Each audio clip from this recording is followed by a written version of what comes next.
نعرہ لگاتے ہیں ہم اہل سنت، تاج شریعت، تاج شریعت۔ بسم اللہ الرحمن الرحیم۔ اللہ کے نام سے شروع جو بہت مہربان رحمت والا۔ سیرت مصطفیٰ صلی اللہ تعالی علیہ وسلم، پارٹ 4۔ مصنف شیخ الحدیث علامہ عبد المصطفیٰ اعظمی رحمۃ اللہ تعالی علیہ۔ مضامین: جنگ فجار، حلف الفضول، ملک شام کا دوسرا سفر، نکاح، کعبہ کی تعمیر، کعبہ کتنی بار تعمیر کیا گیا، مخصوص احباب، موحدین عرب سے تعلقات، کاروباری مشاغل، غیر معمولی کردار۔ صفحہ 73 سے صفحہ 88 تک۔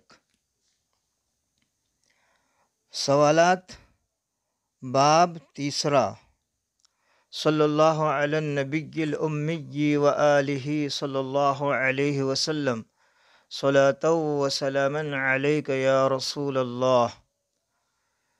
تیسرا باب، اعلان نبوت سے پہلے کے کارنامے۔ جنگ فجار۔ اسلام سے پہلے عربوں میں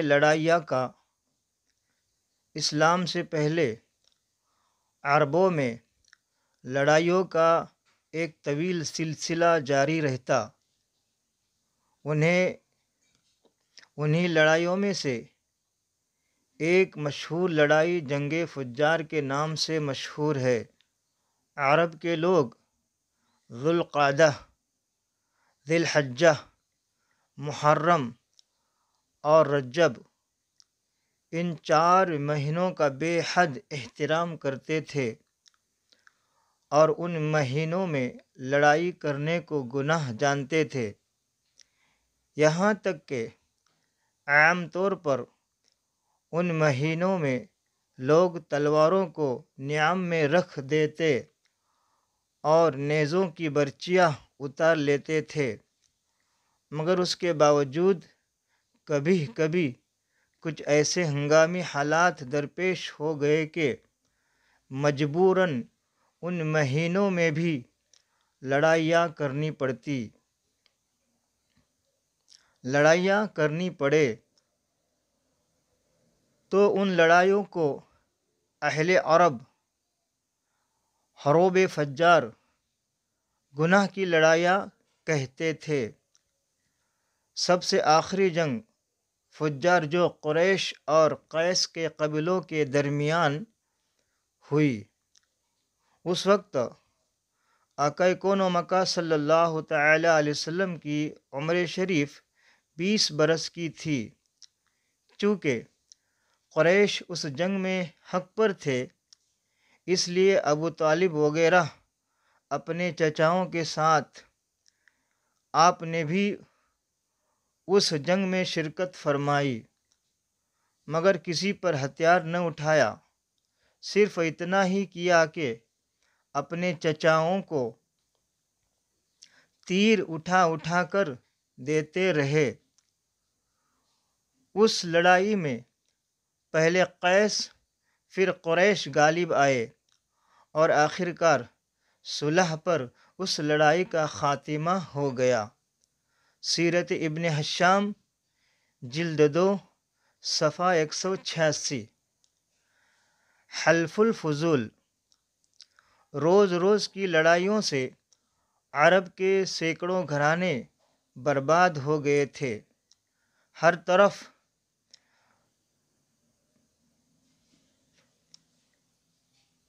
بد امنی اور آئے دن کی لوٹ مار سے ملک کا امن و امان غارت ہو چکا تھا۔ کوئی شخص اپنی جان و مال کو محفوظ نہیں سمجھتا تھا، نہ دن کو چین نہ رات کو آرام۔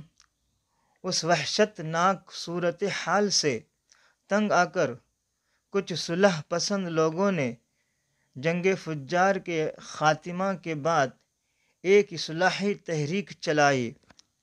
چنانچہ بنو ہاشم، بنو زہرہ، بنو اسد وغیرہ قبائل قریش کے بڑے بڑے سرداران عبداللہ بن جدعان کے مکان پر جمع ہوئے اور آقا کون و مکہ صلی اللہ تعالی علیہ وسلم کے چچا زبیر بن عبد المطلب نے یہ تجویز پیش کی کہ موجودہ حالات کو سدھارنے کے لیے کوئی معاہدہ کرنا چاہیے۔ چنانچہ خاندان قریش کے سرداروں نے بقائے باہم کے اصول پر جیو اور جینے دو کے قسم کا ایک معاہدہ کیا اور حلف اٹھا کر عہد کیا کہ ہم لوگ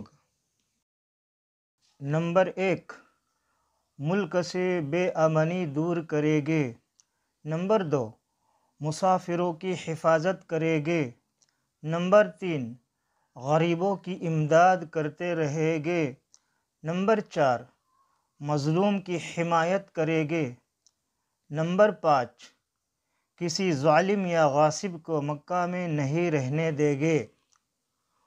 اس معاہدہ میں آقا کون و مکہ صلی اللہ تعالی علیہ وسلم بھی شریک ہوئے، اور آپ کو یہ معاہدہ اس قدر عزیز تھا کہ اعلان نبوت کے بعد آقا کون و مکہ صلی اللہ تعالی علیہ وسلم فرمایا کرتے تھے کہ اس معاہدہ سے مجھے اتنی خوشی ہوئی کہ اگر اس معاہدہ کے بدلے میں کوئی مجھے سرخ رنگ کے اونٹ بھی دیتا تو مجھے اتنی خوشی نہیں ہوتی، اور آج اسلام میں بھی اگر کوئی مظلوم یا آل حلف الفضول کہہ کر مجھے مدد کے لیے پکارے تو میں اس کی مدد کے لیے تیار ہوں۔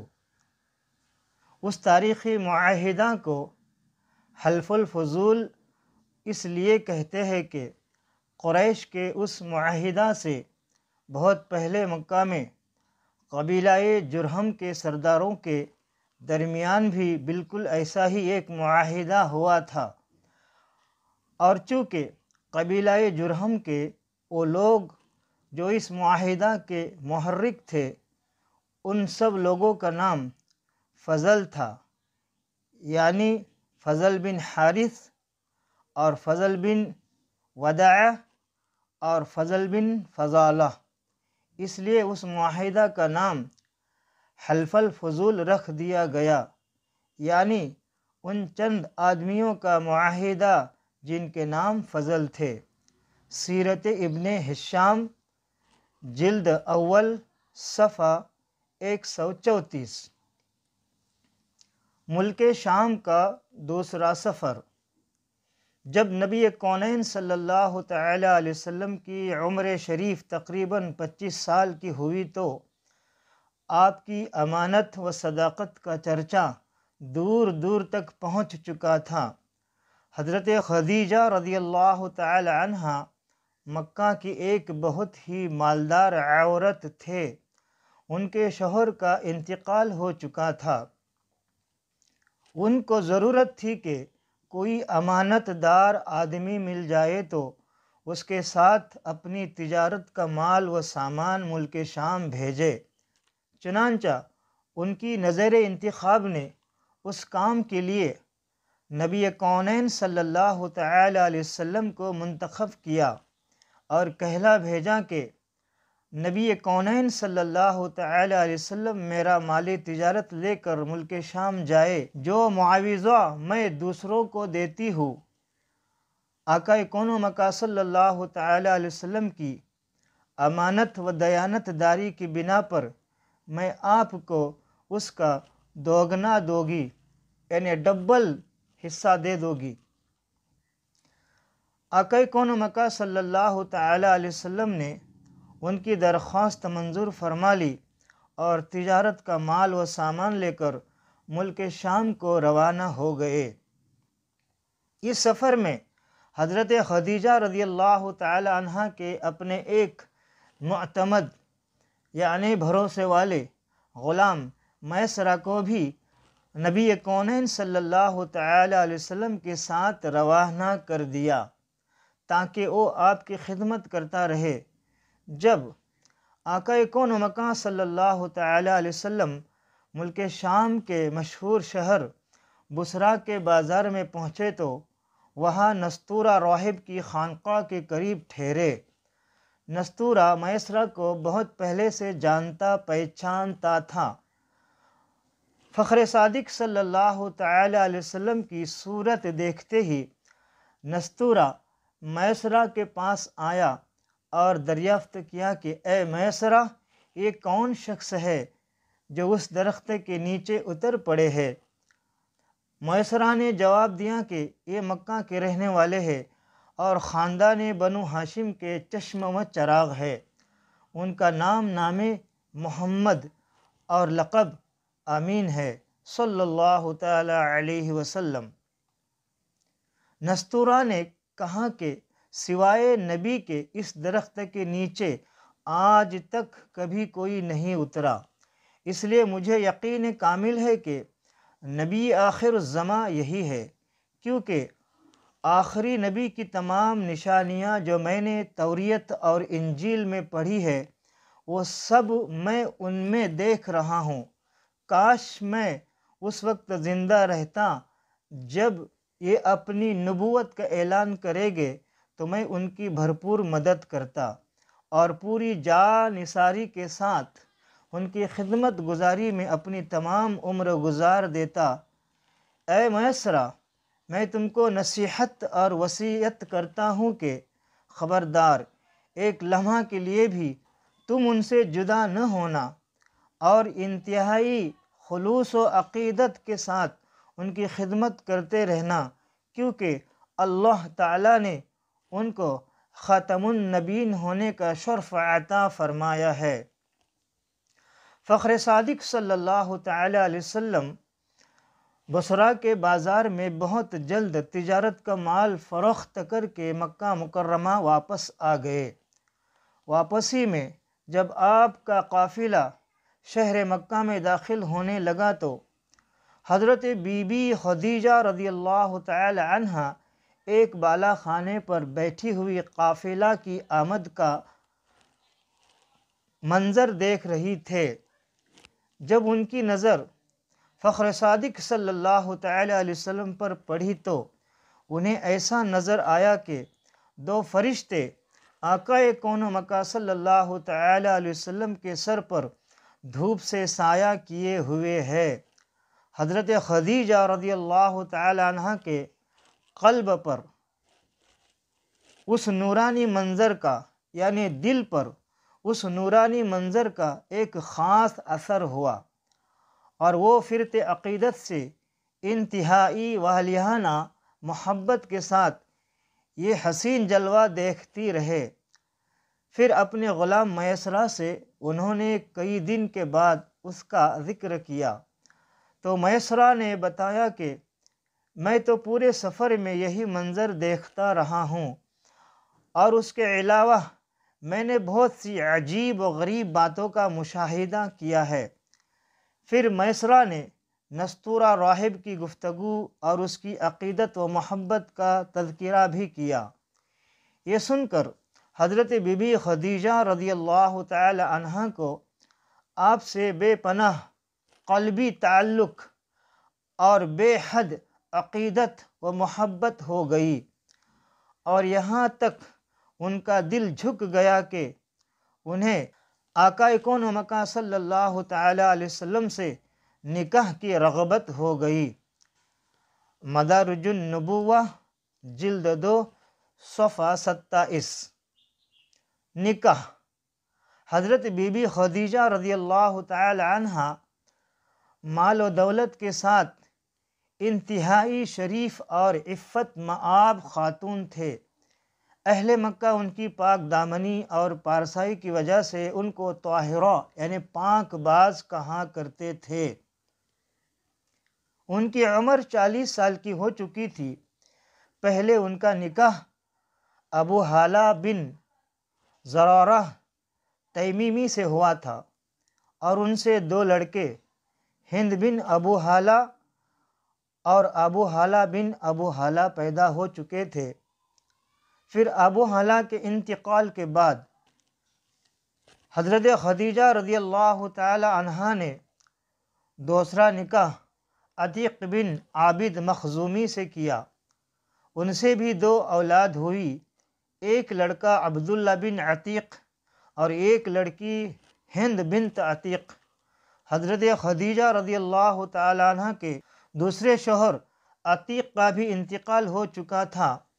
بڑے بڑے سرداران قریش ان کے ساتھ نکاح کے خواہش مند تھے، لیکن انہوں نے سب پیغاموں کو ٹھکرا دیا، مگر آقا کون و مکہ صلی اللہ تعالی علیہ وسلم کے پیغمبرانہ اخلاق و عادات کو دیکھ کر اور فخر صادق صلی اللہ تعالی علیہ وسلم کے حیرت انگیز حالات کو سن کر یہاں تک کہ ان کا دل آپ کی طرف مائل ہو گیا، خود بخود ان کے قلب میں آپ سے نکاح کی رغبت پیدا ہو گئی۔ کہاں تو بڑے بڑے مالداروں اور شہر مکہ کے سرداروں کے پیغاموں کو رد کر چکی تھی اور یہ طے کر چکی تھے کہ اب 40 برس کی عمر میں تیسرا نکاح نہیں کرو گی، اور کہاں خود ہی آقا کون و مکہ صلی اللہ تعالی علیہ وسلم کی پھوپھی حضرت صفیہ رضی اللہ تعالی عنہا کو بلایا، جو ان کے بھائی عوام بن خویلد کی بیوی تھے۔ ان سے آقا کون و مکہ صلی اللہ تعالی علیہ وسلم کے کچھ ذاتی حالات کے بارے میں مزید معلومات حاصل کیے۔ پھر نفیسہ بنت امیہ کے ذریعہ خود ہی نبی کونین صلی اللہ تعالی علیہ وسلم کے پاس نکاح کا پیغام بھیجا۔ مشہور امام سیرت محمد بن اسحاق نے لکھا ہے کہ اس رشتہ کو پسند کرنے کی جو وجہ حضرت خدیجہ رضی اللہ تعالی عنہا نے خود آقا کون و مکہ صلی اللہ تعالی علیہ وسلم سے بیان کی ہے، وہ خود ان کے الفاظ میں یہ ہے کہ انی قد رغبت فیک لحسن خلقک وصدق حدیثک، یعنی میں نے فخر صادق صلی اللہ تعالی علیہ وسلم کے اچھے اخلاق اور نبی کونین صلی اللہ تعالی علیہ وسلم کی سچائی کی وجہ سے آپ کو پسند کیا۔ زرقانی علی المواہب جلد 1 صفحہ 200۔ فخر صادق صلی اللہ تعالی علیہ وسلم نے اس رشتہ کو اپنے چچا ابو طالب اور خاندان کے دوسرے بڑے بزرگوں کے سامنے پیش فرمایا۔ بھلا حضرت خدیجہ رضی اللہ تعالی عنہا جیسی پاک دامن، شریف، عقل مند اور مالدار عورت سے شادی کرنے کو کون نہ کہتا؟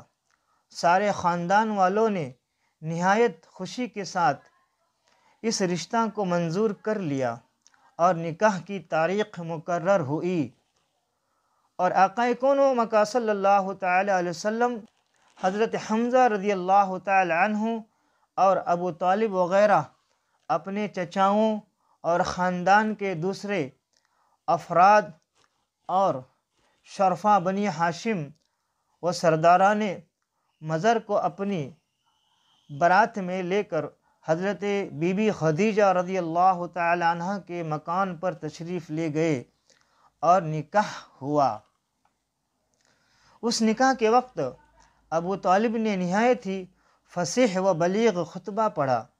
اس خطبہ سے بہت اچھی طرح اس بات کا اندازہ ہو جاتا ہے کہ اعلان نبوت سے پہلے آپ کے خاندانی بڑے بزرگوں کا آقا کون و مکہ صلی اللہ تعالی علیہ وسلم کے متعلق کیسا خیال تھا، اور آپ کے اخلاق و عادات نے ان لوگوں پر کیسا اثر ڈالا تھا۔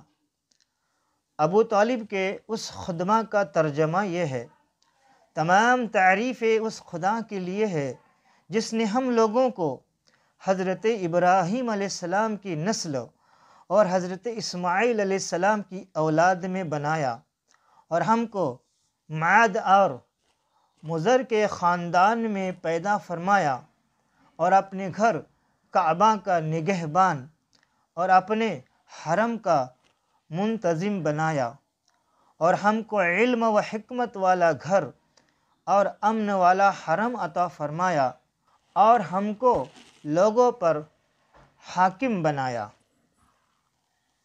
یہ میرے بھائی کا فرزند محمد بن عبداللہ ہے۔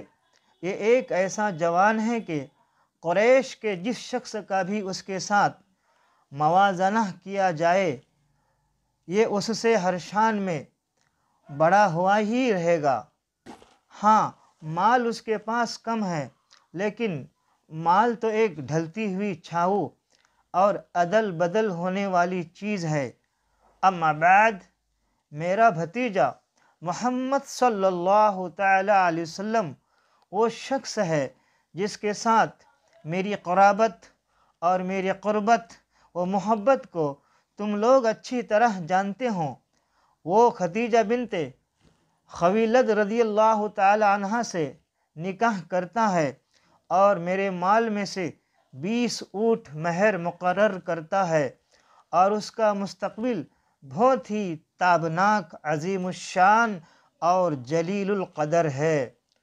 زرقانی علی المواہب جلد 1 صفحہ 201۔ جب ابو طالب اپنا یہ ولولہ انگیز خطبہ ختم کر چکے تو حضرت بی بی خدیجہ رضی اللہ تعالی عنہا کے چچا زاد بھائی ورقہ بن نوفل نے بھی کھڑے ہو کر ایک شاندار خطبہ پڑھا جس کا مضمون یہ ہے: خدا ہی کے لیے حمد ہے جس نے ہم کو ایسا ہی بنایا جیسا کہ اے ابو طالب آپ نے ذکر کیا، اور ہمیں وہ تمام فضیلتیں عطا فرمائی ہے جن کو آپ نے شمار کیا۔ بلا شبہ ہم لوگ عرب کے پیشوا اور سردار ہیں، اور ہم لوگ بھی تمام فضائل کے اہل ہیں۔ کوئی قبیلہ آپ لوگوں کے فضائل کا انکار نہیں کر سکتا، اور کوئی شخص آپ لوگوں کے فخر و شرف کو رد نہیں کر سکتا، اور بے شک ہم لوگوں نے نہایت ہی رغبت کے ساتھ آپ لوگوں کے ساتھ ملنے اور رشتہ میں شامل ہونے کو پسند کیا۔ لہٰذا اے قریش، تم گواہ رہو کہ خدیجہ بنت خویلد رضی اللہ تعالی عنہا کو میں نے محمد بن عبداللہ صلی اللہ تعالی علیہ وسلم ورضی اللہ تعالی عنہ کی زوجیت میں دیا 400 مثقال مہر کے بدلے۔ غرض، حضرت بی بی خدیجہ رضی اللہ تعالی عنہ کے ساتھ آقا کون و مکان صلی اللہ تعالی علیہ وسلم کا نکاح ہو گیا، اور حضور محبوب خدا صلی اللہ تعالی علیہ وسلم کا خانہ معیشت ازدواجی زندگی کے ساتھ آباد ہو گیا۔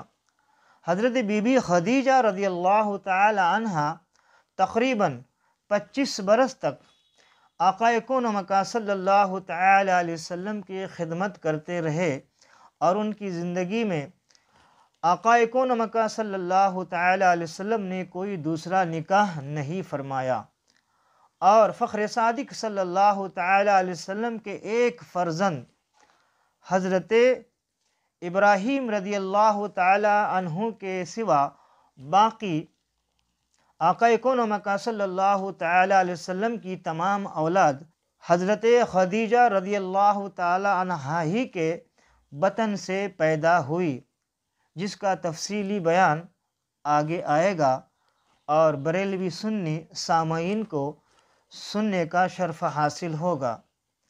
حضرت خدیجہ رضی اللہ تعالی عنہا نے اپنی ساری دولت آقا کون و مکان صلی اللہ تعالی علیہ وسلم کے قدموں پر قربان کر دی، اور اپنی تمام عمر آقا کون و مکان صلی اللہ تعالی علیہ وسلم کی غم گساری اور خدمت میں نثار کر دی، جس کی تفصیل آئندہ صفحات میں تحریر کی جائے گی۔ اور انشاءاللہ بریلوی سنی سامعین کو سننے کا شرف حاصل ہوگا۔ کعبہ کی تعمیر۔ آقا کون و مکان صلی اللہ تعالی علیہ وسلم کی راست بازی اور امانت اور دیانت کی بدولت خداوند عالم جل جلالہ نے آقا کون و مکان صلی اللہ تعالی علیہ وسلم کو اس قدر مقبول خلائق بنا دیا اور عقل سلیم اور بے مثال دانائی کا ایسا عظیم جوہر عطا فرما دیا کہ کم عمری میں آقا کون و مکان صلی اللہ تعالی علیہ وسلم نے عرب کے بڑے بڑے سرداروں کے جھگڑوں کا ایسا لاجواب فیصلہ فرما دیا کہ بڑے بڑے دانشوروں اور سرداروں نے اس فیصلہ کی عظمت کے آگے سر جھکا دیا اور سب نے بالاتفاق آقا کون و مکان صلی اللہ تعالی علیہ وسلم کو اپنا حکم اور سردار اعظم تسلیم کر لیا۔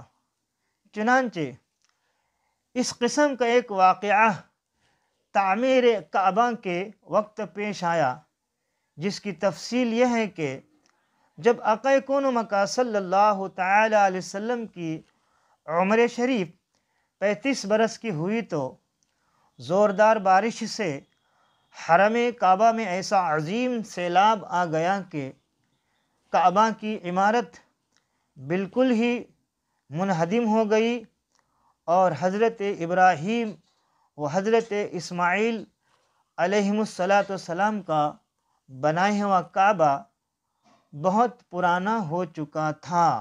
عمالقہ قبیلہ جرہم اور قصی وغیرہ اپنے اپنے وقتوں میں اس کعبہ کی تعمیر و مرمت کرتے رہے تھے، مگر چونکہ عمارت نشیب میں تھی اس لیے پہاڑوں سے برساتی پانی کے بہاؤ کا زوردار دھارا وادی مکہ میں ہو کر گزرتا تھا اور اکثر حرم کعبہ میں سیلاب آ جاتا تھا۔ کعبہ کی حفاظت کے لیے بالا حصہ میں قریش نے کئی بند بنائے تھے، مگر وہ بند بار بار ٹوٹ جاتے تھے، اس لیے قریش نے یہ طے کیا کہ عمارت کو ڈھا کر پھر سے کعبہ کی ایک مضبوط عمارت بنائی جائے جس کا دروازہ بلند ہو اور چھت بھی ہو۔ چنانچہ قریش نے مل جل کر تعمیر کا کام شروع کر دیا۔ اس تعمیر میں آقا کون و مکان صلی اللہ تعالی علیہ وسلم بھی شریک ہوئے اور سرداران قریش کے دوش بدوش پتھر اٹھا اٹھا کر لاتے رہے۔ مختلف قبیلوں نے تعمیر کے لیے مختلف حصے آپس میں تقسیم کر لیے۔ جب عمارت حجر اسود تک پہنچ گئی تو قبائل میں سخت جھگڑا کھڑا ہو گیا۔ ہر قبیلہ یہی چاہتا تھا کہ ہم ہی حجر اسود کو اٹھا کر دیوار میں نصب کرے تاکہ ہمارے قبیلہ کے لیے یہ فخر و اعزاز کا باعث بن جائے۔ اس کشمکش میں 4 دن گزر گئے، یہاں تک کہ نوبت پہنچی کہ تلواریں نکل آئے۔ بنو عبد الدرار اور بنو عدی کے قبیلوں نے تو اس پر جان کی بازی لگا دی اور زمانہ جاہلیت کے دستور کے مطابق اپنی قسموں کو مضبوط کرنے کے لیے ایک پیالہ میں خون بھر کر اپنی انگلیاں اس میں ڈبو کر چاٹ لی۔ 5ویں دن حرم کعبہ میں تمام قبائل عرب جمع ہوئے اور اس جھگڑے کو طے کرنے کے لیے ایک بوڑھے شخص نے یہ تجویز پیش کی کہ کل جو شخص صبح سویرے سب سے پہلے حرم کعبہ میں داخل ہو اس کو پنچ مان لیا جائے، یعنی اپنا حاکم مان لیا جائے، اور وہ جو فیصلہ کر دے سب اس کو تسلیم کر لے۔ چنانچہ سب نے یہ بات مان لی اور ہر شخص یہ چاہتا تھا کہ کل صبح سب سے پہلے حرم کعبہ میں جاؤں۔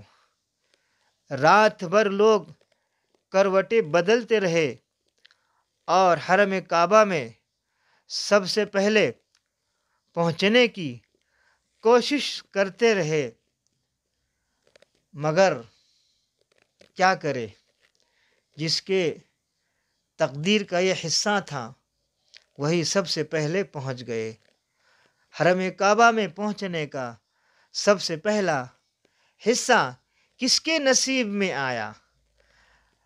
خدا جل جلالہ کی شان کے صبح کو جو شخص حرم کعبہ میں داخل ہوا وہ حضور رحمت دو عالم صلی اللہ تعالی علیہ وسلم ہی تھے۔ آپ کو دیکھتے ہی سب پکار اٹھے، واللہ یہ امین ہے، لہٰذا ہم سب ان کے فیصلہ پر راضی ہے۔ آقا کون و مکہ صلی اللہ تعالی علیہ وسلم نے اس جھگڑے کا اس طرح تصفیہ فرمایا کہ یعنی حل فرمایا کہ پہلے آپ نے یہ حکم دیا کہ جس قبیلہ کے لوگ حجر اسود کو اس کے مقام پر رکھنے کے مدعی ہے یعنی دعوے دار ہے، ان کا ایک ایک سردار چن لیا جائے۔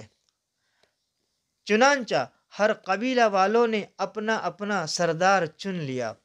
پھر آقا کون و مکہ صلی اللہ تعالی علیہ وسلم نے اپنی چادر مبارک کو بچھا کر حجر اسود کو اس پر رکھا اور سرداروں کو حکم دیا کہ سب لوگ اس چادر کو تھام کر مقدس پتھر کو اٹھائے۔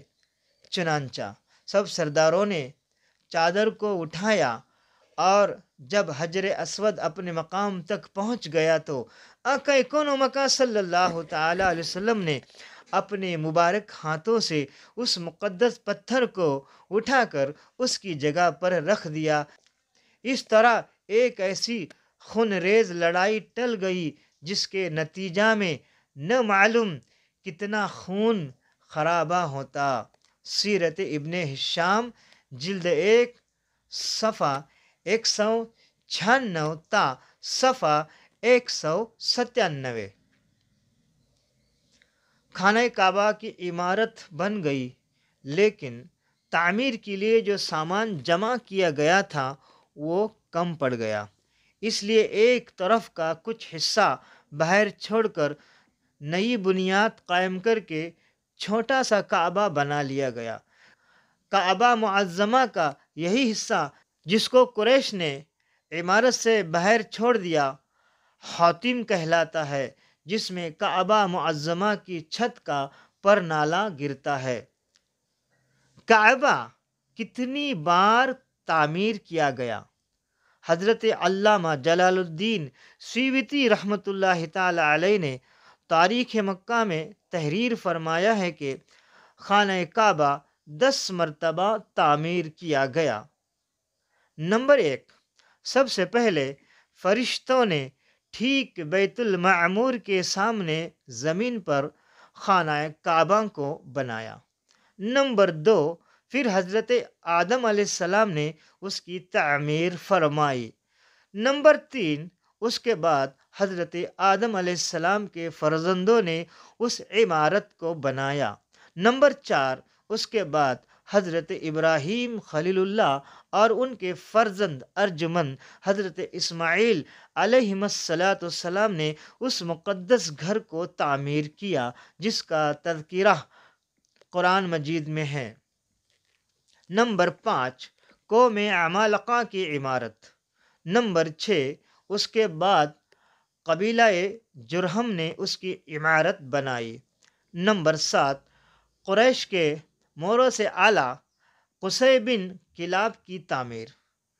نمبر 8، قریش کی تعمیر جس میں خود آقا کون و مکہ صلی اللہ تعالی علیہ وسلم نے بھی شرکت فرمائی اور قریش کے ساتھ خود بھی اپنے دوش مبارک پر پتھر اٹھا کر لاتے رہے۔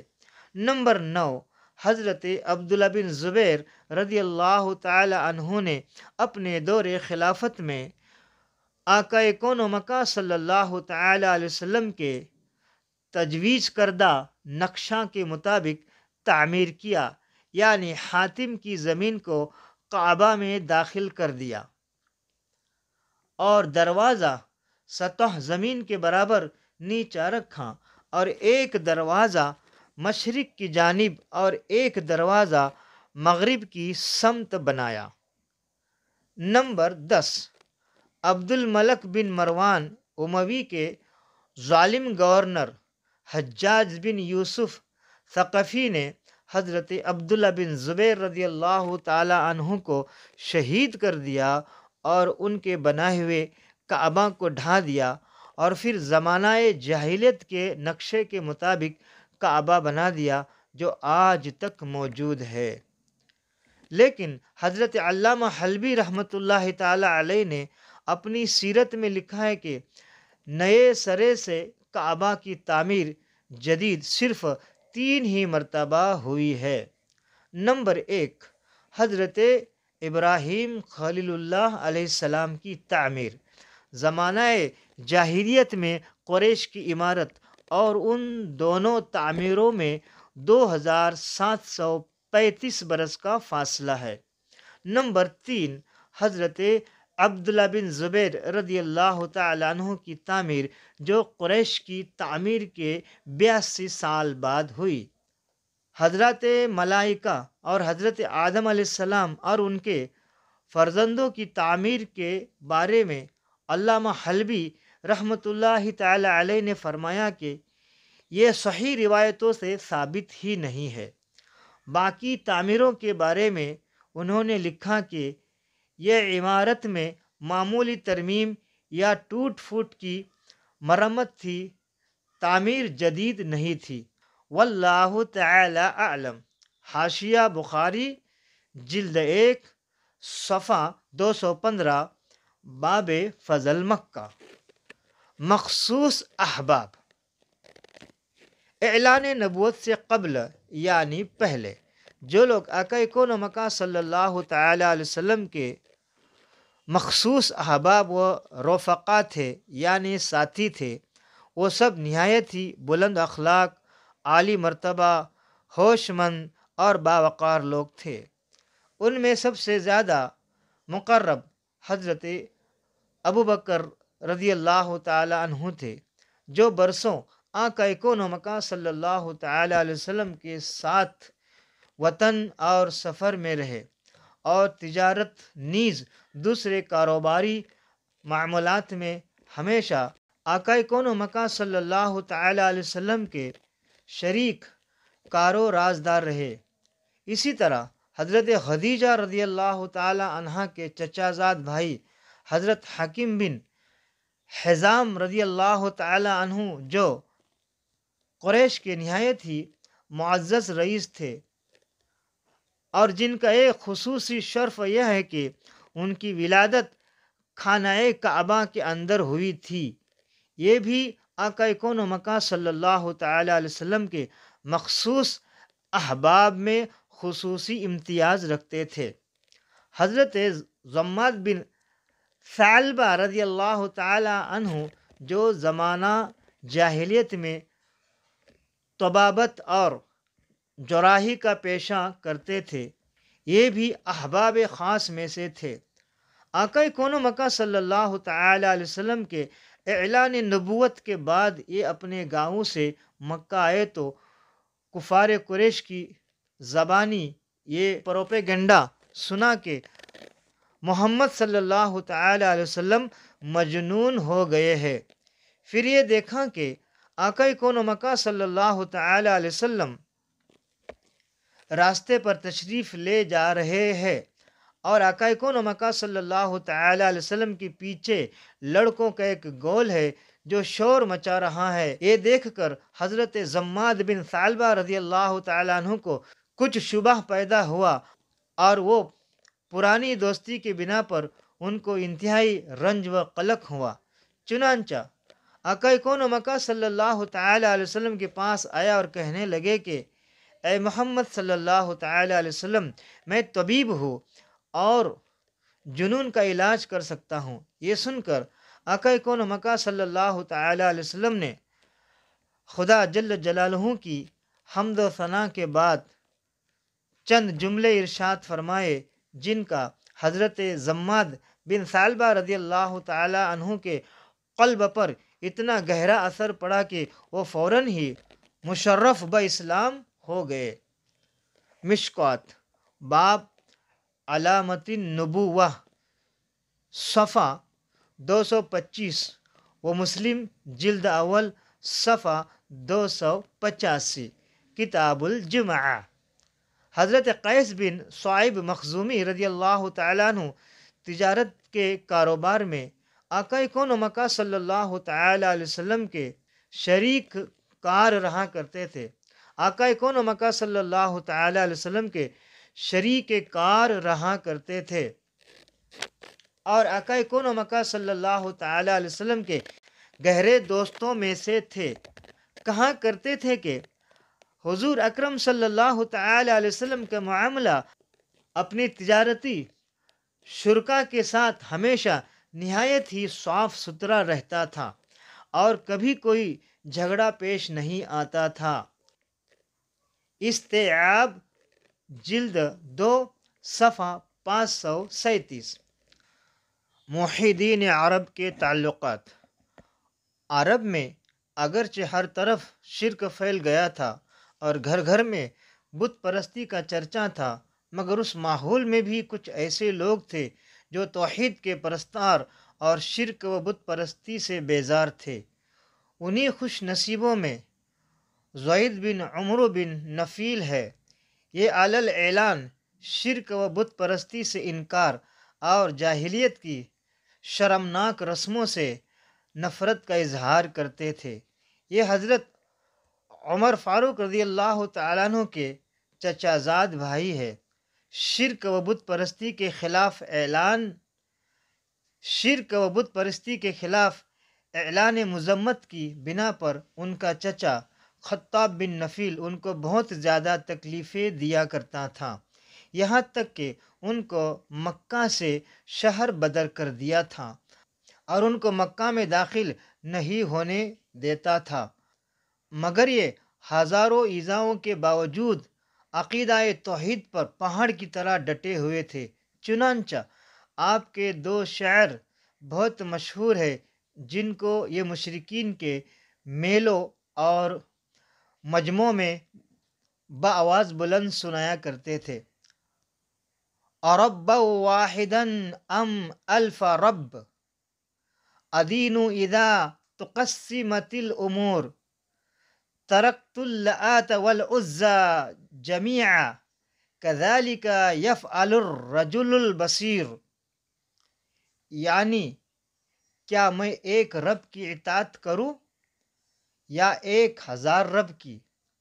جب کہ لوگوں کے دینی معاملات تقسیم ہو چکے ہیں، میں نے تو لات عزا کو چھوڑ دیا ہے اور ہر بصیرت والا ایسا ہی کرے گا۔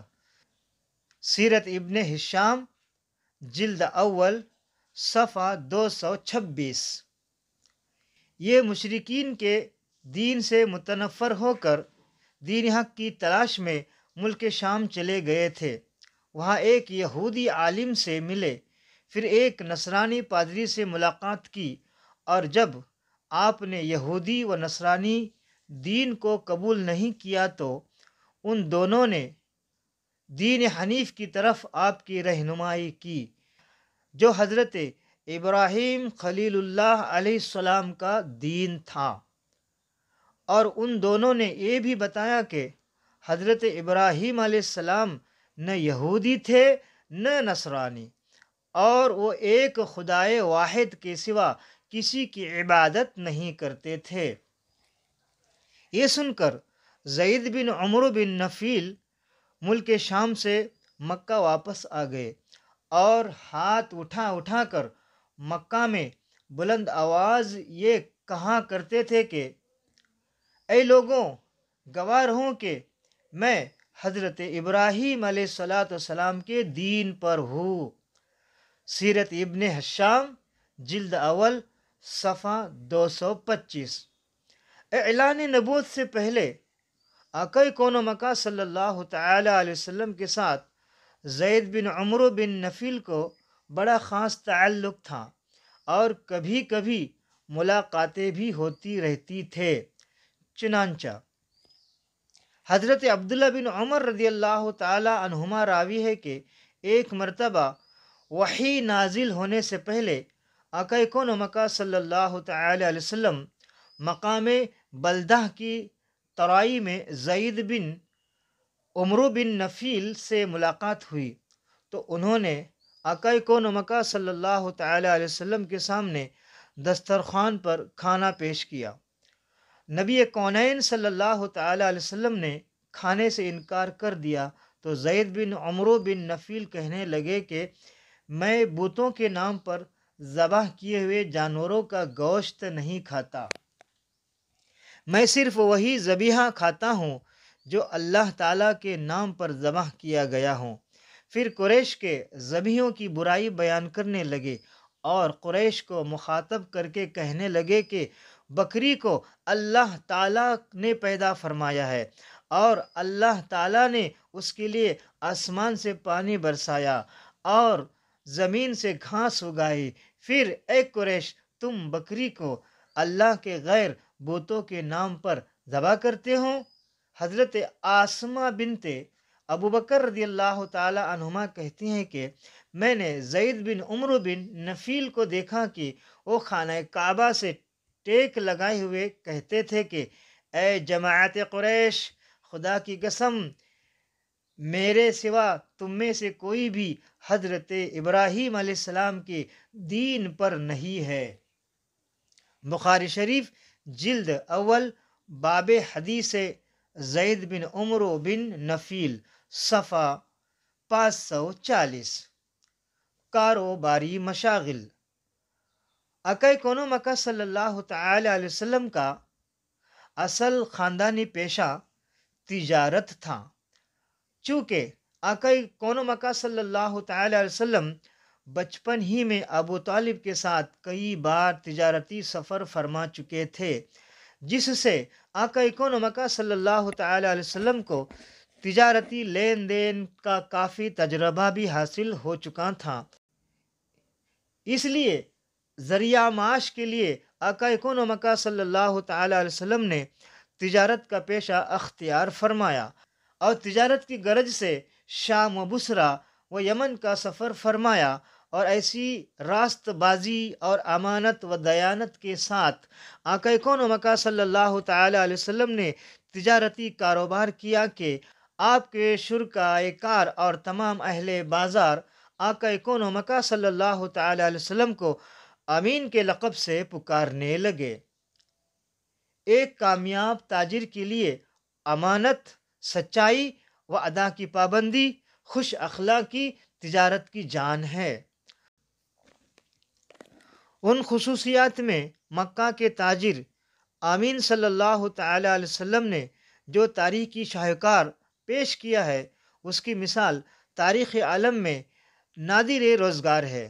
حضرت عبداللہ بن عابل حمزہ صحابی رضی اللہ تعالی عنہ کا بیان ہے کہ نزول وحی اور اعلان نبوت سے پہلے میں نے آقا کون و مکہ صلی اللہ تعالی علیہ وسلم سے کچھ خرید و فروخت کا معاملہ کیا، کچھ رقم میں نے ادا کر دی، کچھ باقی رہ گئی تھی۔ میں نے وعدہ کیا کہ میں ابھی آ کر باقی رقم بھی ادا کر دوں گا۔ اتفاق سے 3 دن تک مجھے اپنا وعدہ یاد نہیں آیا، یعنی میں گیا تو کام میں ایسا مشغول ہو گیا کہ سرکار صلی اللہ تعالی علیہ وسلم سے جو وعدہ کیا تھا اس کو میں بھول گیا۔ پھر وہ وعدہ حضرت عبداللہ رضی اللہ تعالی عنہ کو 3 دن بعد یاد آیا۔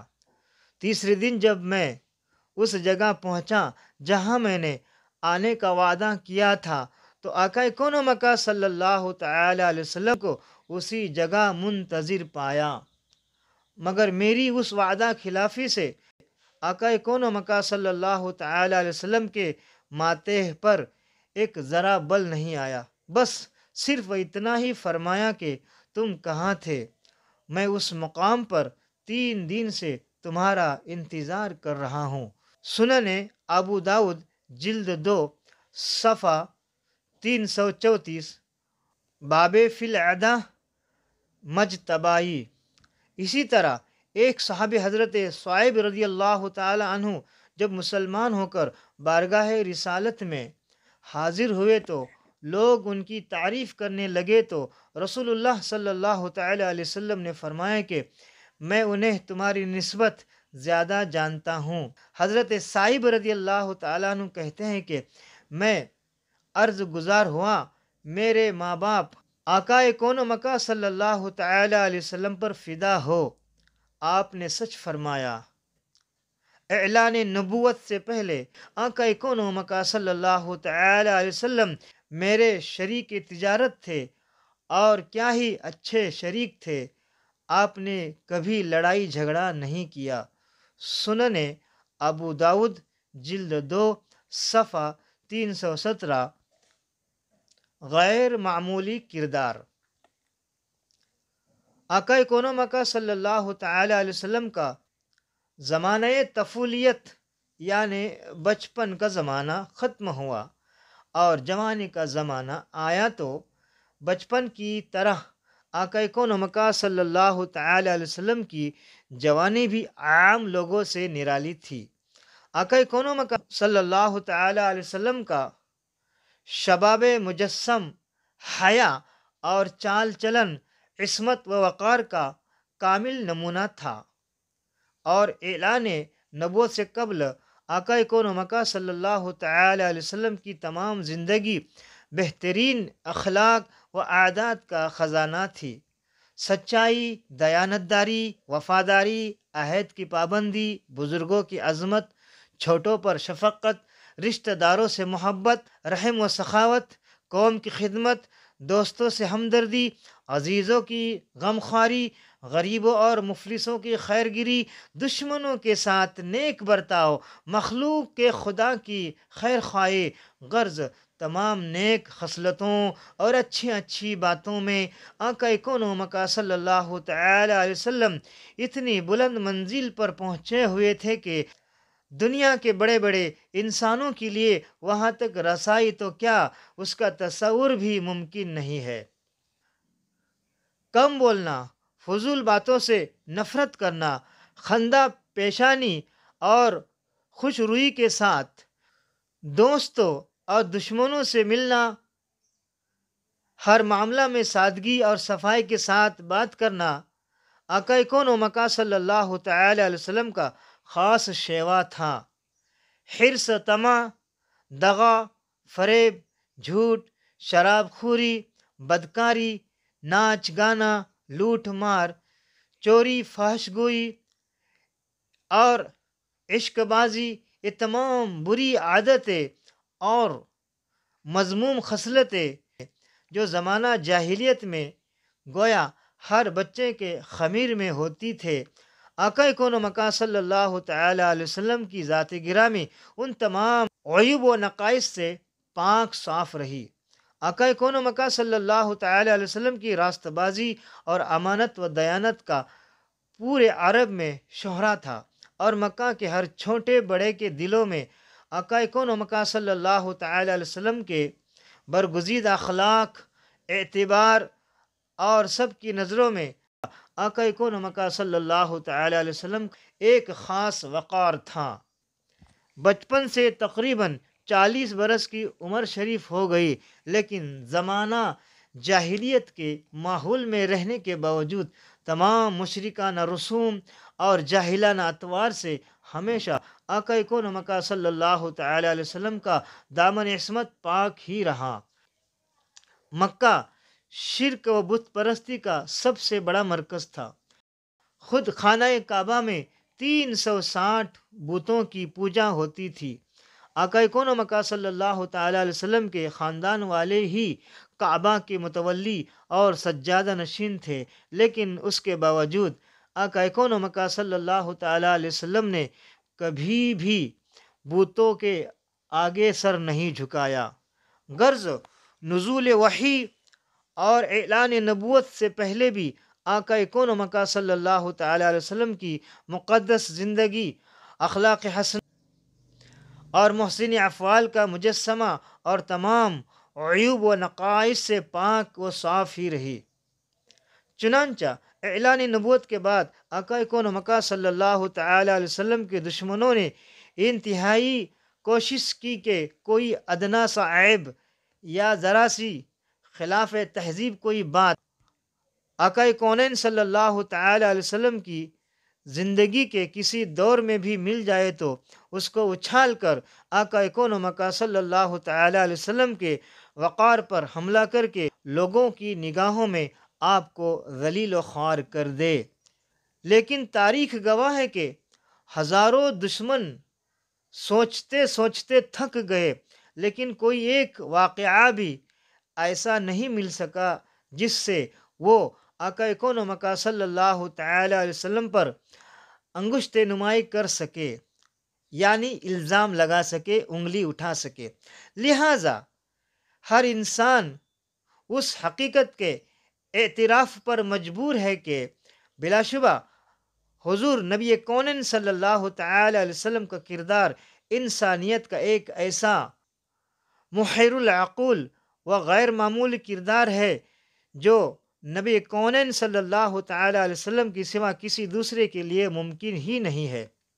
اعلان نبوت کے بعد بھی سعید روح آقا کون و مکہ صلی اللہ تعالی علیہ وسلم کا کلمہ پڑھ کر تن من دھن کے ساتھ اسی طرح نبی کونین صلی اللہ تعالی علیہ وسلم پر قربان ہونے لگے کہ ان کی جانثاریوں کو دیکھ کر شمع کے پروانوں نے جانثاری کا سبق سیکھا اور حقیقت شناس لوگ فرت عقیدت سے آقا کون و مکہ صلی اللہ تعالی علیہ وسلم کے حسن صداقت پر اپنی عقلوں کو قربان کر کے نبی کونین صلی اللہ تعالی علیہ وسلم کے بتائے ہوئے اسلامی راستہ پر عاشقانہ اداؤں کے ساتھ زبان حال سے یہ کہتے ہوئے چل پڑے، چلو وادی عشق میں پا برہانہ، یہ جنگل وہ ہے جس میں کانٹا نہیں ہے، یہ جنگل وہ ہے جس میں کانٹا نہیں ہے۔ 6 سوالات تیسرے باب کے۔ سوال نمبر 1، جنگ فجار کی وجہ تسمیہ کیا ہے اور آخری جنگ فجار کن لوگوں کے درمیان لڑی گئی اور اس کا نتیجہ کیا نکلا؟ جواب نمبر 1، اسلام سے پہلے عربوں میں لڑائیوں کا ایک طویل سلسلہ جاری تھا۔ انہی لڑائیوں میں سے ایک مشہور لڑائی جنگ فجار کے نام سے مشہور ہے۔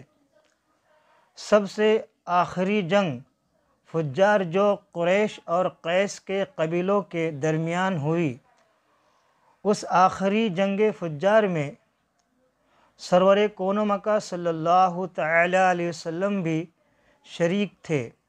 پہلے قیس پھر قریش غالب آئے اور آخر کار صلح پر اس لڑائی کا خاتمہ ہو گیا، یہی اس جنگ کا نتیجہ نکلا۔ سوال نمبر 2، حلف الفضول کے معاہدے کا نام حلف الفضول کیوں رکھا گیا اور اس معاہدے کا پس منظر کیا ہے؟ جواب نمبر 2، اس تاریخی معاہدہ کو حلف الفضول اس لیے کہتے ہیں، قریش کے اس معاہدہ سے بہت پہلے مکۃ المکرمہ میں قبیلہ جرہم کے سرداروں کے درمیان بھی بالکل ایسا ہی ایک معاہدہ ہوا تھا، اور چونکہ قبیلہ جرہم کے وہ لوگ جو اس معاہدہ کے محرک تھے، ان سب لوگوں کا نام فضل تھا، یعنی فضل بن حارث اور فضل بن وداعہ اور فضل بن فضالہ، اس لیے اس معاہدہ کا نام حلف الفضول رکھ دیا گیا، یعنی چند آدمیوں کے معاہدہ جن کے نام فضل تھے۔ سوال نمبر 3، نور مجسم صلی اللہ تعالی علیہ وسلم نے جب ملک شام کا دوسرا سفر فرمایا تو اس وقت آپ کی عمر مبارک کتنی تھی، اور اس سفر میں آپ کے ساتھ جو غلام تھا اس کا نام کیا تھا، اور اس غلام کی ملاقات جس راہب کے ساتھ ہوئی اس کا نام کیا تھا، اور اس راہب نے کیا بشارت دی؟ جواب نمبر 3، ملک شام کے دوسرے سفر کے وقت شافع محشر صلی اللہ تعالی علیہ وسلم کی عمر مبارک 25 سال کی تھی۔ غلام کا نام میسرہ تھا۔ اس غلام کی ملاقات جس راہب سے ہوئی اس راہب کا نام نستورہ تھا۔ نستورہ راہب میسرہ کے پاس آیا اور دریافت کیا کہ اے میسرہ، یہ کون شخص ہے جو اس درخت کے نیچے اتر پڑے ہے؟ میسرہ نے جواب دیا کہ یہ مکہ کے رہنے والے اور خاندان بنو ہاشم کے چشم و چراغ ہے، ان کا نام نامی محمد صلی اللہ تعالی علیہ وسلم اور لقب امین ہے۔ نستورہ نے کہا کہ سوائے نبی کے اس درخت کے نیچے آج تک کبھی کوئی نہیں اترا، اس لیے مجھے یقین کامل ہے کہ نبی آخر الزماں یہی ہے، کیونکہ نبی کی تمام نشانیاں جو میں نے توریت و انجیل میں پڑھی ہے وہ سب میں ان میں دیکھ رہا ہوں۔ یہی اس راہب نستورہ کی بشارت تھی۔ سوال نمبر 4، حضرت خدیجہ رضی اللہ تعالی عنہا کے دل میں سرور کائنات صلی اللہ تعالی علیہ وسلم کی عقیدت و محبت نیز نکاح کی رغبت پیدا ہونے کا کیا سبب بنا؟ جواب نمبر 4، رحمت للعالمین صلی اللہ تعالی علیہ وسلم کے سر مبارک پر 2 فرشتوں کا دھوپ سے بچانے کے لیے پروں سے سایہ کرنا، امانت و صداقت اور نستورہ راہب کی بشارت کے ان میں نبی و آخر الزماں کی ساری نشانیاں موجود ہے، اور پورے سفر میں عجیب و غریب چیزیں جو ظاہر ہوئے جس کو غلام میسرہ نے دیکھی تھی وہ سب بیان کی۔ اسی وجہ سے حضرت خدیجۃ الکبریٰ رضی اللہ تعالی عنہا نے خود اپنے طرف سے سرکار دو عالم صلی اللہ تعالی علیہ وسلم کی خدمت میں نکاح کا پیغام بھیجا اور نکاح ہو گیا۔ سوال نمبر 5، کعبہ معظمہ کتنی بار اور کس کس نے تعمیر کیا؟ تفصیلاً بیان کرے۔ جواب نمبر 5، خانہ کعبہ 10 بار تعمیر کیا گیا۔ پہلی بار فرشتوں نے، دوسری بار حضرت آدم علیہ السلام نے، تیسری بار حضرت آدم علیہ السلام کے بیٹوں نے، چوتھی بار حضرت ابراہیم اور ان کے لخت جگر حضرت اسماعیل علیہم السلام نے، پانچویں بار قوم عمالقہ نے، چھٹی بار قبیلہ جرہم نے، ساتویں بار قریش کے مورث اعلیٰ قصی بن کلاب نے، آٹھویں بار قریش نے جس میں آقا کون مکہ صلی اللہ تعالی علیہ وسلم بھی شریک تھے، نویں بار حضرت عبداللہ بن زبیر رضی اللہ تعالی عنہما نے اپنے دور خلافت کے زمانے میں، 10ویں بار عبد الملک بن مروان اموی کے ظالم گورنر حجاج بن یوسف ثقفی نے، سوال نمبر 6، فخر موجودات صلی اللہ تعالی علیہ وسلم کا خاندانی پیشہ کیا تھا؟ جواب نمبر 6، فخر صادق صلی اللہ تعالی علیہ وسلم کا خاندانی پیشہ تجارت تھا۔ نوٹ: غلط اور صحیح الفاظ کی نشاندہی کرے اور کچھ الفاظ کے مطلب کو واضح کرے کہ سمجھنے میں آسانی ہو۔ سیرت، عادت، قریش طاقتور، ایمان ماننا قبول کرنا، ایذا تکلیف، مولود ولادت پیدائش، انتقال کرنا دنیا سے کوچ کرنا، جنگ لڑائی، معیشت ذاتی ملکیت، رزق زندگانی گزر اوقات، زوجیت ایک چیز کو دوسرے چیز سے ملانے کا عمل، بیوی بننا، مخصوص خاص، دوست عزیز پیارے، موحدین بہت سے موحد خدا کو ایک ماننے والے، مشاغل بہت سے کام، راہب کلیسا کا پادری، نصارہ کا پیشوا۔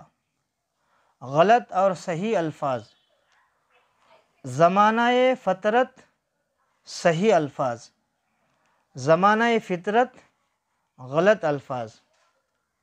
خوف و ہراس صحیح الفاظ ہے، خوف و ہراس غلط الفاظ ہے، اور یہ دو غلط الفاظ فقیر کے منہ سے نکلے ہیں، اس لیے یہاں پر اس کی وضاحت کی۔